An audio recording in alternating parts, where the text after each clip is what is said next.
Halo teman-teman, bertemu lagi dengan saya di RC13 Channel. Apa kabar semuanya? Semoga Anda dan kita semua baik-baik saja, tetap semangat menjalankan aktivitas hidup.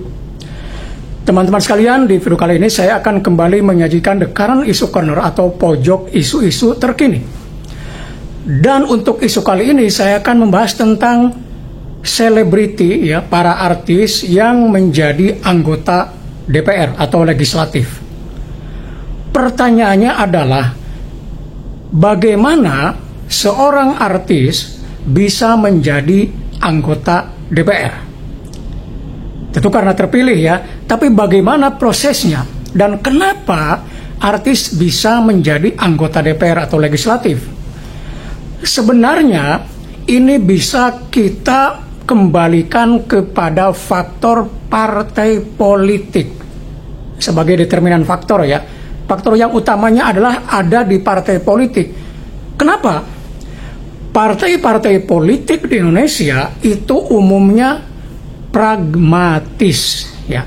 Pragmatis itu diartikan sebagai yang penting dapat hasil. Itu loh, pragmatis kira-kira seperti itu. Nah, dalam konteks partai politik di pemilu, yang penting mereka dapat suara banyak. Ya, dengan sistem pemilihan yang berdasarkan pada suara mayoritas, maka suara itu menjadi faktor yang sangat penting. Maka partai politik berpikirnya bagaimana cara mendapatkan suara sebanyak-banyaknya tanpa memperhatikan kualitas perolehannya seperti apa. Dan atau maka artis menjadi salah satu alternatif. Mengapa? Karena dalam pandangan partai politik, faktor popularitas, ya, faktor popularitas itu menjadi salah satu faktor penting dalam keterpilihan.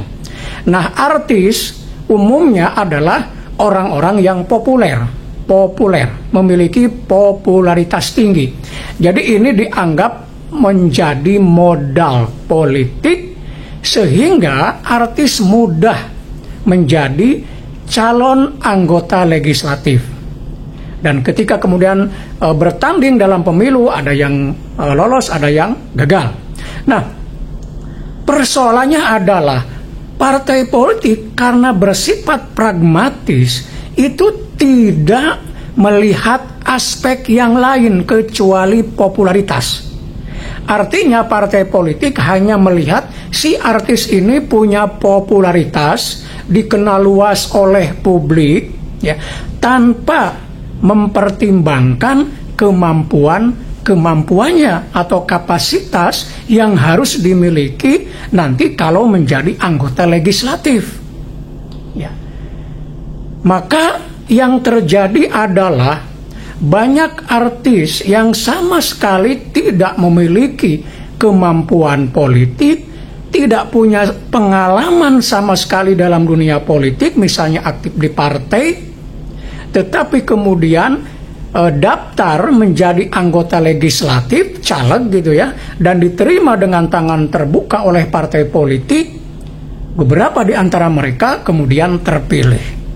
Akibatnya ketika para artis itu masuk atau terpilih menjadi anggota legislatif, mereka gamang, tidak mengerti persoalan-persoalan politik, fungsi-fungsi DPR atau legislatif, sama sekali tidak paham.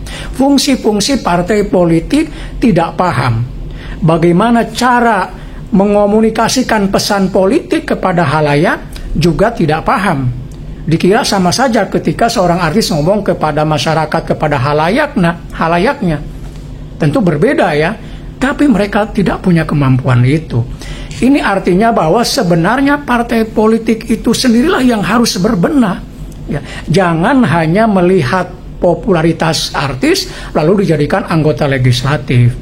Memang tidak semua terpilih, ya, karena masyarakat juga banyak yang cerdas, yang ngapain memilih artis tidak punya kemampuan. Tapi kan ada juga masyarakat yang tetap memilih gitu, hanya melihat popularitas, atau mungkin karena wah ini artis nih cantik ganteng gitu, ya, akhirnya dipilih. Ada masyarakat yang berpikir seperti itu. Nah, teman-teman sekalian, lalu ada pertanyaan berikutnya, loh, di negara yang lain seperti Amerika, ada juga artis-artis yang masuk ke dalam politik. Nah, ini bedanya. Ya, ini yang membedakan negara Amerika atau negara maju dengan Indonesia. Di negara Amerika atau negara-negara maju, artis memang bisa masuk juga ke legislatif, menjadi politisi.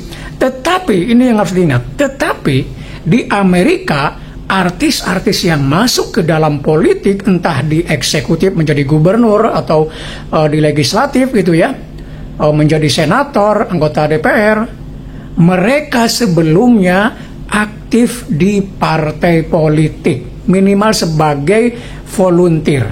Dan kita tahu aktor, aktris Amerika tuh banyak yang menjadi volunteer di partai-partai politik, entah di Republik ataupun di Demokrat.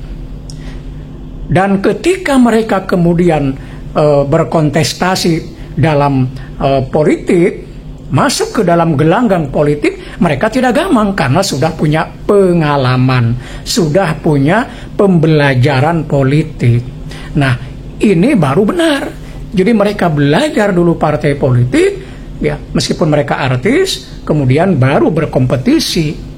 Memang di Indonesia pun ada juga ya artis-artis yang punya pengalaman terlebih dahulu di kepartaian, di kehidupan politik, baru kemudian bertanding di kompetisi politik. Sebut saja Rieke Diah Pitaloka, Nurul Arifin, Tantowi Yahya. Nah, mereka ini awal-awalnya ya belajar politik dulu, aktif di partai politik, baru kemudian ikut berkompetisi politik. Dan mereka kemudian kan kita lihat punya kemampuan dan kapasitas politik yang memadai sebagai anggota DPR. Nah, demikian teman-teman, mudah-mudahan ada manfaatnya. Sampai bertemu kembali di video berikutnya. Tetap semangat.